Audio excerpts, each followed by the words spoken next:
It's Wednesday, the 29th of September 2021. Welcome to the Fear and Greed Business Headlines, where we give you the top 5 business stories you need to know in just 5 minutes. I'm Michael Thompson, and good morning, Sean Aylmer. Morning, Michael. 5 minutes for 5 stories. Let's get stuck into it.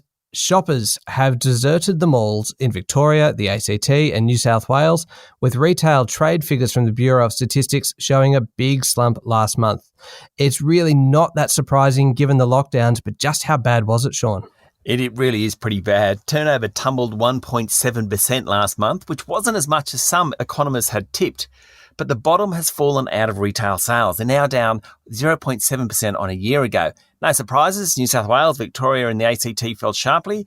South Australia and Western Australia were actually both pretty good. But sales have now fallen 3 months in a row and could do so again. The question now is, what does this mean for economic growth and how much has the economy contracted during September?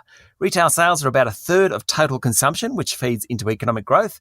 And AMP Capital Chief Economist Shane Oliver, a good friend of Fear and Greed, thinks the economy will go backwards at a 4% clip this quarter, which of course finishes tomorrow. The good news is that consumers still remain relatively upbeat, according to the ANZ Roy Morgan Index. All right, that's story number 1. Story number 2 is the markets.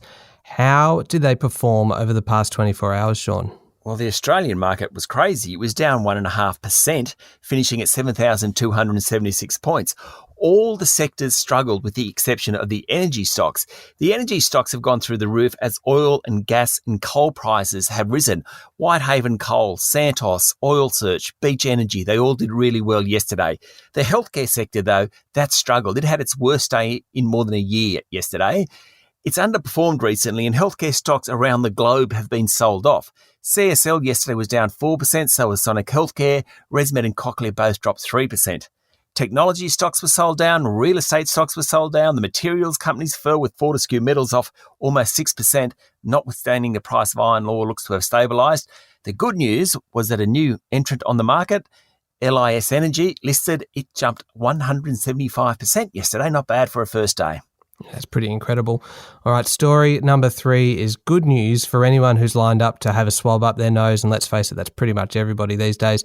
Australians will be able to take a COVID-19 test from home after the federal government gave the green light to do-it-yourself kits from November 1. Yeah, those rapid antigen tests give results in about 20 minutes. They're used in the US and the UK. The downside is they're not quite as accurate as current tests, but by the time the kits are available, 70% of the national population should be vaccinated. It comes as the numbers in Victoria continue to rise. Yesterday, there were 867 COVID cases. In New South Wales, the number was 863 COVID cases. After revisions, Victoria for the last 2 days have now had more cases than New South Wales. That's not so good. No, not at all. All right, on to story number 4. Now, this is pretty incredible. One from Google. The competition watchdog has called for new powers to rein in Google's dominance of the ad technology industry after it found that 90% of ad impressions online travel through a Google product. Extraordinary. Sure is. The Australian Competition and Consumer Commission has been looking into this for more than a year, and boss Rod Sims reckons Google's dominance has led to systemic competition concerns and conduct that harms rivals. Essentially, Google has become the dominant player in online advertising, not just in terms of AdWords, but also providing the technology used to serve ads to websites and digital properties. It means Google has its finger on pretty much everything that's going on in digital ad land, and potentially it could favour its own products over competitors. Treasurer Josh Frydenberg yesterday said he'll consider the ACCC report and then said that it was important that regulatory frameworks kept pace with changes being driven by the big tech giants.